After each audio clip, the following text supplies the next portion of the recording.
What is up YouTube? Welcome back to another Dragon Traveler video. And today I'll be sharing with you guys a reroll guide for the first week of launch of the game. If you guys are watching this in the future, the banners and codes might be a little bit different, but for the most part, the strategy is going to be the same. Now, in terms of rerolling, you don't have to reroll in this game. It's not like something like Ethereal Restart where you're rerolling for Lily and something like that. But I will say, if you reroll for a specific character in this game, it will make your life a lot easier. And if you aren't an extremely heavy spender or whale, I definitely recommend rerolling for this character at least a couple of times to see if you can get them, because it will make your game progression a lot smoother. Now, you get thousands of summons by playing just in the first week, and because the characters in this game do require a lot of copies or dupes to fully max out their potentials, you might feel like it's not really worth it to reroll, which is kind of true, but getting that head start will be very good for you. It is very easy to get dupes in this game. You can summon them, obviously, you can even farm them, so just getting one copy of a unit won't really help you out too much, but in the first few days, just having that character will allow you to progress as far as you can.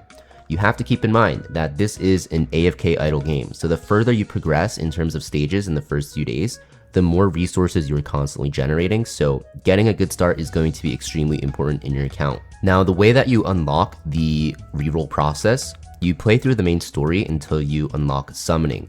So at 1-6, it'll unlock, but you cannot actually access it until you beat chapter 1 entirely, and then you get to 2-1. You'll then see this pop up, and then after that, you'll be able to go into the summon screen, and all of the game's features will be unlocked to you to use. So now that we beat 2-1, I just made this account for this video. You're gonna see that everything's unlocked in the menu. I can actually access whatever I want. Now, the few things you want to do before you start is go into the lifetime achievements here. You do want to claim all of these diamonds, right? It's going to be pretty much the currency used for summoning. If you go to Summon, Storm, Carnival, or whatever check-in event is going on for launch, keep in mind I'm showing you this on a test server, so it's a bit different. You can see that I can get 10 summons here for day 1. The other ones that are available, it's obviously because I've been logging onto this account a bit more. If you also go into the mailbox, you'll see that there are a ton of things you can get, including summons and diamonds. So we already got a ton of summons here. And then in the pinned comment down below, I'll also share with you guys some codes from launch day. I'm not too sure if it's going to be the same as it was in the betas, but if you go into this window here in your profile, you can actually type in the redeem codes. Of course, if the codes end up being different for launch or they start adding more, I'll update the comment, or if you guys find it before I do, make sure you comment it down below to help other people out. But this is where you can actually redeem codes for extra, resources and summons and stuff like that. Everything else that lights up, you can try testing it and seeing if there's anything else you can claim. But for the most part, I found that there's nothing as of now in the test server. I guess there's this one here for Fenrir. So besides that, you can just get into summoning right away. So you're gonna see here, I actually have enough to pity the first starter banner character here. So you'll be able to pity like this and basically summon. And we do get Siren, which is very good. But like I said, because I'm on the test server, the Ifrit banner is not showing right now, as of right now, but it will be available on launch, and it will show up here. It's going to use a separate currency, and you want to summon for Ifrit. And Ifrit is going to be available with your diamonds, so you don't have to worry about farming forever to get chances to pull for her. And the reason why you want her is because, one, she is obviously visually stunning, but the biggest thing is for account progression. She's going to be the best character not only in the early game, but also into the mid and late game in terms of progressing for most people. And the reason why is because she has abilities that do a ton of AoE, or area of effect damage, right? You could see that she shoots 16 fireballs. I know the number is pretty irrelevant. You don't really understand what it means because you might not be playing the game yet, but it does a ton of damage after testing her on the test servers. She also has a debuff known as Ignite, and this Ignite is really good because it will do damage equal to the target's max HP. Now, it can't actually go above your attack, but it's still really good against those bosses with very high health pools. It allows you to do a ton of damage, and this is going to be very important for a lot of boss fights. Also, she has an attack boost, which is very good, a buff, And then later on, she also gets this attack, which also does additional damage, depending on, how many stacks of that attack buff in Awakening you can have. So really strong character. She's absolutely amazing. And you don't want to stop at one copy, right? When you reroll for her and you get her, well, you want to keep summoning on her banner. If you guys don't reroll for her and you're still, trying to find a way to get her just by summoning, you still want to keep trying to get her and get multiple copies because she's just that strong with all of these abilities. Now, there are a lot of other options you can go for. So if I go into the codex here, you're going to notice that Ifrit is an SSR plus, so she does have like this lower chance to appear if she goes into the normal pool. But the regular SSRs, they'll have a higher chance. And some of the good ones that I want to note, this one's also good, the Twin Ravens. The reason why is because she actually does a decent amount of AoE damage as well.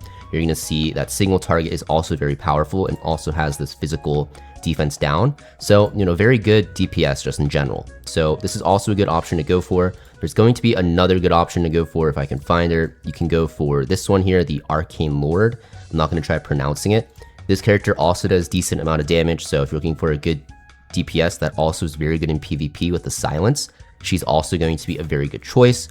And there's also even going to be a healer. So the healer that most people are going to be looking for if they decide to go for a healer is going to be one of the two here in Titania and Ophelia. Both are pretty decent. I wouldn't say you should make them a top priority, but the reason why I'm just kind of mentioning these characters is because, if you do end up getting them, you can decide if you want to just keep that account if you're sick and tired of re-rolling.